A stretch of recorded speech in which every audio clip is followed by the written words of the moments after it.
It's the mostest craze, the bestest fad, the next big Yoshi. It's the most interesting thing to hit the internet since Bernie Sanders streaming on Twitch, which did happen last week, but it's still going to show that classic burn to all those Repubtards next election and goddamn boomers.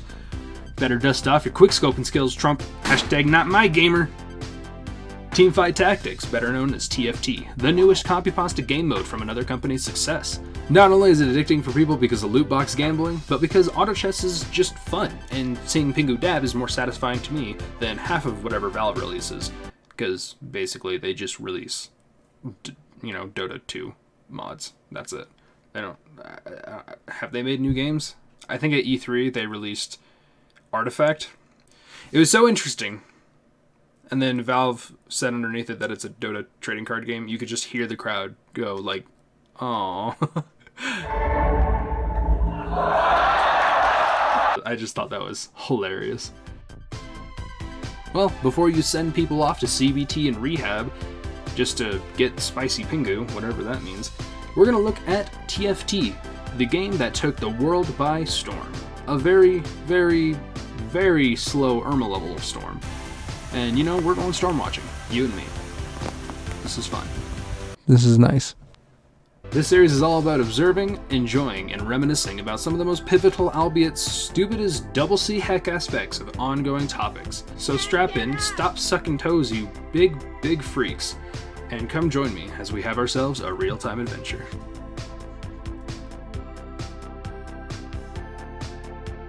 When talking about the pre-launch, you gotta understand something. Riot Games is a multi-billion-dollar company spanning its one-hit wonder legacy over 10 years. Almost 10 years. With its main game, League of Legends, being the most focused project on the team ever. Except the one time they made the other one. It wasn't a trading card game. Oh, it was a board game, that's right. Cringy little brothers aside, TeamFightTactics was the next big thing for Riot, and they were right. Upon seeing the popular genre emerge from absolutely nowhere, League streamers were suddenly switching to Dota 2 just to play that game mode. Auto chess games have captivated the world, and now it was Riot's turn to get on that action. But what is an auto chess? Well, to put it very bluntly, an auto chess game is a multi-man free-for-all that pits characters against each other with traits that you can combine with other characters that have the same trait to make that said trait stronger. Wow, that was a hard sentence. Then, once you have your team, you send them off to the pixelated graves like a colorful Russian penal battalion. Yes, penal. Shut up. If your team is stronger than the opponents, then congrats, you win. You also don't fight. The AI fights for you. There's no mechanics, there's just setting up your team, and you're just sending them off to die. Last man standing is the name of the game, but TeamFightTactics is also the name of the game.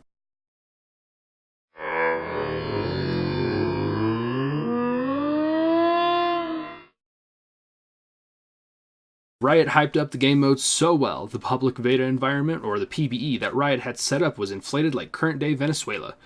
You alright, Venezuela? You want $1? You can buy like half a house with it. No? Really? Okay. Alright. Simply put, there wasn't enough server space for this massive amount of people. Demand higher than supply, something Bethesda knows very well. I even mentioned the term duffel kerfuffle.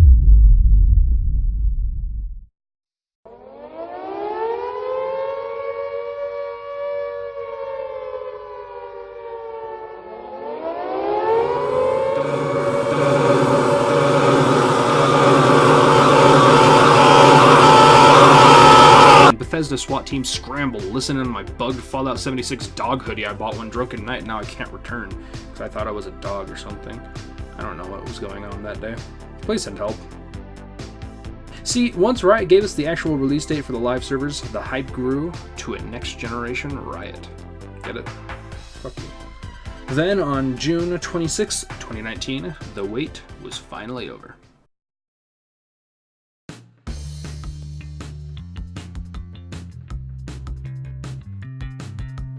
And then the wait started back up again, almost instantly, undying like the microorganism Hydra. Apparently something happened in the server upon starting a game of TFT, which wasn't supposed to happen and thus broke the game. So Riot had to set up a queue delay of 2 goddamn hours. Then once the 2 hours was up, then you could look for a game, with the queue time slowly being reduced bit by bit until eventually there was none. Yay, they fixed it. It's so beautiful, it's so fun. It's It's got another update. Alright. After being booted from the client, you load up the game, again, to be placed in another queue to log in. Nice memes, Rito. Nice memes. And now the game works! Rejoice to base William Shatner God, and everyone went to bed, eager to play TFT, because it was 4 a.m., and they were probably tired. After waiting for so long, people could begin to play the most interesting game mode of 2019.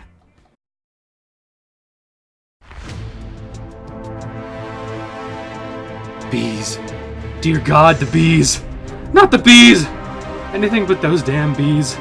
As bees took over the game, the world, everything we held dear, was soon fade. They invaded homes, they invaded cabins, hotels, dark alleyways, and killed. Killed only to feed their darkened souls and give rise to Satan and his bloodlusted army, scouring the earth in every inch of this godforsaken plane of existence, and everyone woke up happily booting up their computers, loading into their first game of TFT, and oh god, it was buggy.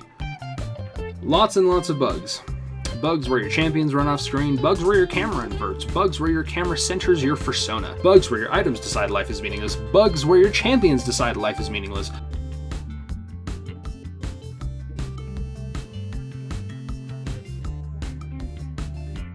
Bugs where items participate in a Wall-E-style mutiny, bugs where your champions are murdered in cold blood by the items? What? Bugs where you couldn't place champions, then you would disconnect, then you would reconnect, then it holds you hostage while still not being able to play the intended game mode, and everyone's confused and losing health to the second wave of minions? And once you can place champions again, the game disconnects you once more just to send you back into reconnecting Triple C heck, where you then can't leave and gives you the final warning that is basically just a cry to the void. But by far the most common bug was with the item Force of Nature, supposedly able to increase your team size without having to level up. That item did anything but follow its intended code.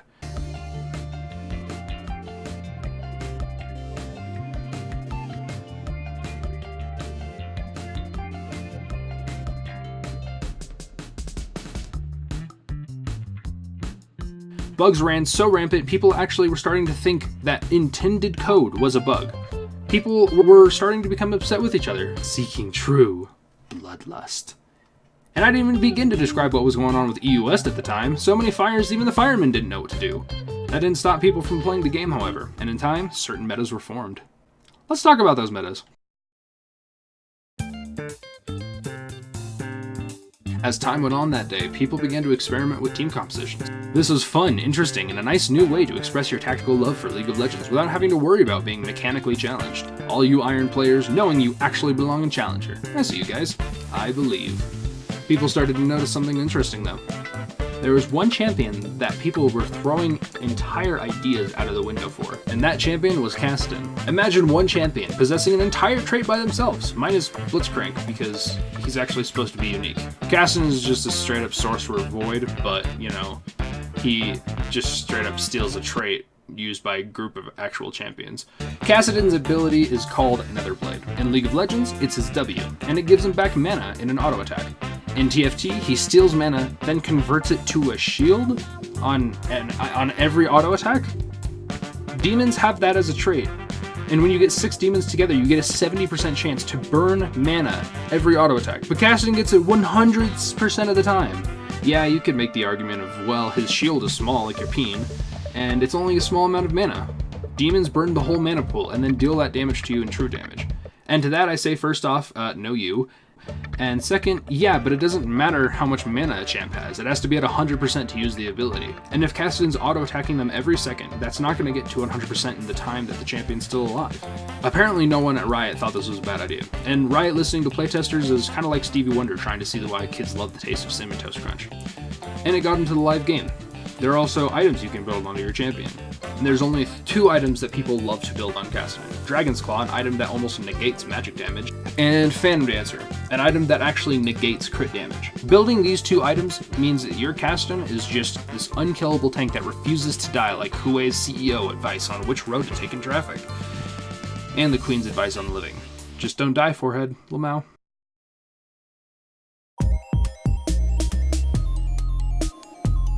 With all these players using Kassadin, the topic had to come up on the balance of the game, and furthermore, the issues that arose in playing the game. Some compositions were just plain better than others. Not talking about one comp countering another, because that's what's supposed to happen, but just some champions that just never get used, because there's no reason to.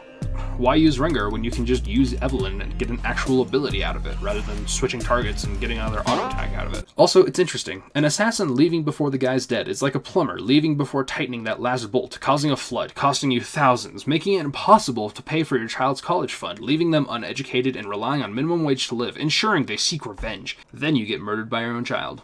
Don't get murdered by your own child. Switch to direct. I've seen one trait that isn't objectively bad, but in the current state of the game and the meta and overall RNG of the game, it almost never works out. That is the pirate class. Grabbing 3 pirates gets you gold every round. Sounds good on paper. Well, there are only 4 pirates in the game, one being a 5-star. That's pretty high to come by when you want it to. And one being a 3-star, something you just don't get until later stages. So until stages 3 to 4, you have to just straight up build other stuff until you can get lucky enough to get that sweet, sweet GP. Now you can get your gold, my boy. Except wait, it's not an automatic transaction, no. You have to physically get the gold out of a treasure chest that gives you a random amount between 1 and 4. What? So with a comp that just takes so long to get rolling, it just doesn't make any sense to build them because, they have a 6 noble team. Triggered. Then something resonated with players throughout the day. Why? This game is just RNG. There's hardly any skill involved. Well, that sure makes it less fun.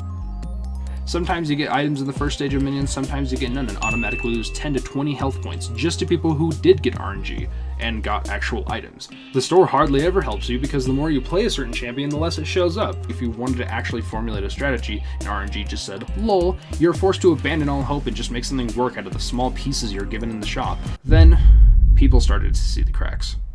The issues with a ranked system in a primarily RNG game.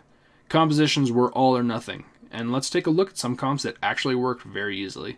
Glacials just don't let you play the game and only take 2 champions to get started. That's pretty good. Noble teams just don't die and let you get started with 3.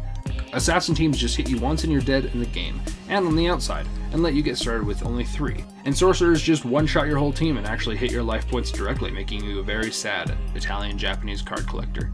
It was clear that the game was unbalanced. Also, all the champions in the shop are for some reason in a shared pool. Someone starting a wild or a sorcerer build, just stockpile all the Aries. No one else gets to play Ari, thus making it less likely that they'll get it. Good job, you did it. Friendship ended with Mudasir. When all is said and done and you send your champions to fight your battles, you then start to see the power of the AI.